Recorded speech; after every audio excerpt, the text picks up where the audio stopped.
My name is Cindy, and I'm from New Life Fellowship in Cambodia, Phnom Penh, Cambodia. And I'd like to tell you a little bit about my story. We came here to Phnom Penh in 1995. The UN was still here, peacekeeping, all that kind of stuff, setting up the government, and they were getting ready to pull out, but Cambodia had just opened up so that foreigners could begin to come in. So a friend of ours had come here, and we came to work alongside him for 1 year. That 1 year turned into 10 years. Fell in love with the people, just saw their openness to the good news of Jesus Christ. Some of them had never heard the name of Jesus before, and it was just amazing to us. So we felt like God put us in a Kairos moment that was just the right time. Anyway, we lived here about 10 years, and we had been renting houses during that time. And we had a home in the United States. We were from Oregon. We had a home in the United States, which we had been renting out long distance. I would not advise that. But anyway, we decided we wanted to sell that. We had put all this money into rent. We decided we wanted to buy something here in Cambodia. Now remember, Cambodia at that time the city was devastated. I mean, it was a mess, let's just put it that way. A lot of the roads were still dirt. I think we had, actually when we first moved here, there wasn't a stoplight in the entire city, and we're talking 1 million people, so you can imagine. Most of the roads were dirt. A few that were paved were full of holes, either from bombs or who knows from what, but they were a mess. And it was just, if I was to describe the city, it was white and a dull yellow. There was no color in the city. It was bad. The only color they had was the mold growing on the buildings. So during that time, we began to see, as we've been here about 10 years, the city, started to grow. More and more people coming from outside, from other countries to work, actually, in Cambodia. And we thought, well, this would be a good time maybe to sell our house in the United States and possibly buy something here in Cambodia. So we put our house up. It sold like almost immediately. And we had some cash to work with, and we began to look at houses. Much to our dismay, the houses had begun to go up in price, like a lot. And the houses we were looking at that we thought were possibly in our price range were not where I really wanted to live. I'm reminded of one. It was several stories tall. It wasn't that it was a small house, little boxy little rooms all over and stuff. But it was right next to what we call the Black River. That means the open sewer. So it had a fragrance outside on the front porch that you could go out, if you wanted to, and smell every morning. It wasn't my idea of, good. Anyway, there were several places like that. Other places, didn't have screens, didn't have windows. I mean, there was just a lot of cruddy houses. We were kind of discouraged.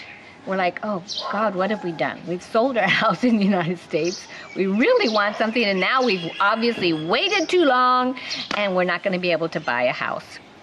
Now, during those 10 years, had a small little newspaper that we read every day. It was an English newspaper, and during the whole time we'd lived there wasn't what you would call like want ads, which were personal ads. All the advertising was this English school or the Toyota dealership or that type of thing. Never, a personal ad. One day, after we'd been looking for houses, I prayed and I said, God, my kids need grass. Every time we went to the United States, it was embarrassing. It was like, oh my goodness. The kids would see grass and they go, oh, grass! And they go, flipping around it, and the people around us would look at them like, are you keeping these kids in a closet somewhere? I mean, this is really weird that they get so excited about grass. And I just wanted some grass. We lived in this compound, total concrete, barbed wire around it. It was just, and everyone else was the same. Concrete, concrete, concrete, concrete, and more concrete. I just wanted some color. I wanted a flower bed. I wanted some grass for my kids. So I'm praying. I thought, well, obviously the houses we've looked at are not going to work. I mean, the stinky loot, the Black River would probably be great fertilizer for grass, but there was not even any grass at that particular house. So we're thinking about this, and I thought, well, maybe God will give us an apartment. And maybe the apartment will have a common area that'll have some grass, because I'm praying for grass.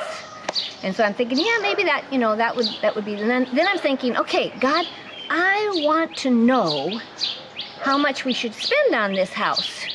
And so I prayed and just, God, what should we, how much should we spend on this house? And I just felt like the number 85,000 came to my mind. And I thought, the houses we've been looking at are more expensive than that. But I thought, well, hey, if it's an apartment, it will be cheaper. So I thought, 85,000.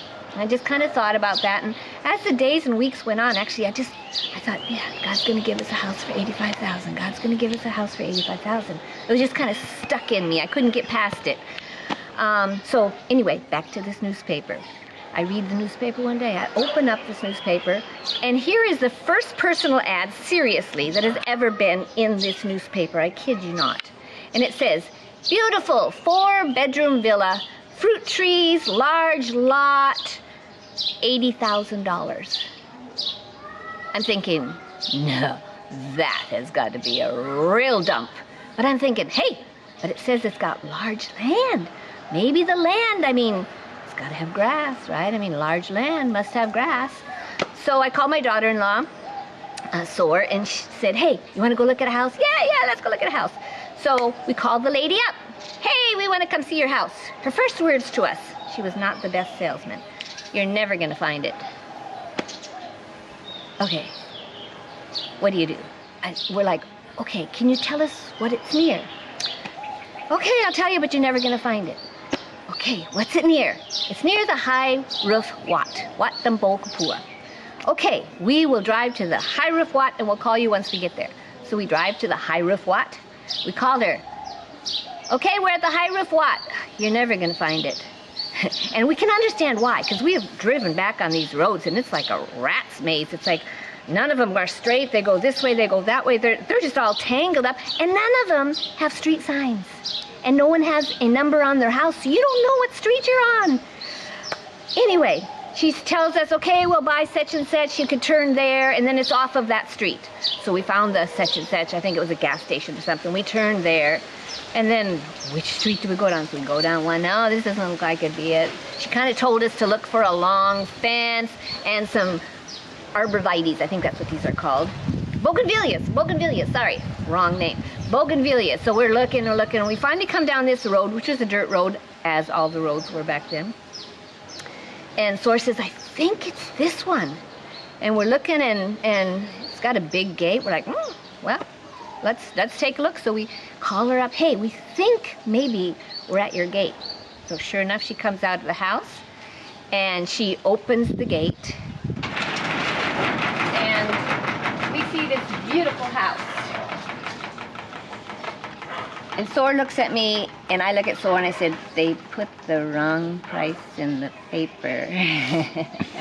This is not an $80,000 house. And she's going, uh-huh. The lady meets us at the door, and the first thing she says is, they put the wrong price in the paper. So I knew it was coming. I'm thinking, okay, we're talking what, 180,000, 200, what are we talking here? And she says, it should have been 90,000. I'm thinking, serious? 90,000? 90,000? Yeah, it's supposed to be 90, not 80. Okay, well, can we look at it anyway? So we get out and we look at the house, and we go inside, and it's a beautiful 4-bedroom, huge house with a study, an open kitchen. It's got an outside thatched roof for a car park, an outside thatched roof kitchen. And I walk in this house, and I've never, ever seen a house like this in Cambodia. We've lived here 10 years. Nothing like it. I said, this is strange. This house reminds me of houses in Singapore that I've been in. And she goes, oh, and she was Cambodian. And she said, oh, I'm an architect student. She said, I designed it. She said, but my professor, he's from Singapore. So her professor obviously had a lot of clout because he talked her into some pretty good design. Anyway, we came over, we looked at it. Sora and I both loved it, of course. Brought my husband over, he looked at it. Yeah, he liked it. And he said, okay, Cindy, what should we offer them? I said, $85,000. So we offered them $85,000, and they said, no, cannot sell it for $85,000. We have people already that will give us more than that. So Chuck looks at me and he says, okay, so how much should we offer them? I said, no, it's got to be $85,000. I said, I have to know this house is for God. I said, in my heart, I know it's $85,000. I know it. And he wasn't happy with me, and Sora wasn't happy with me, and none of my kids were happy with me.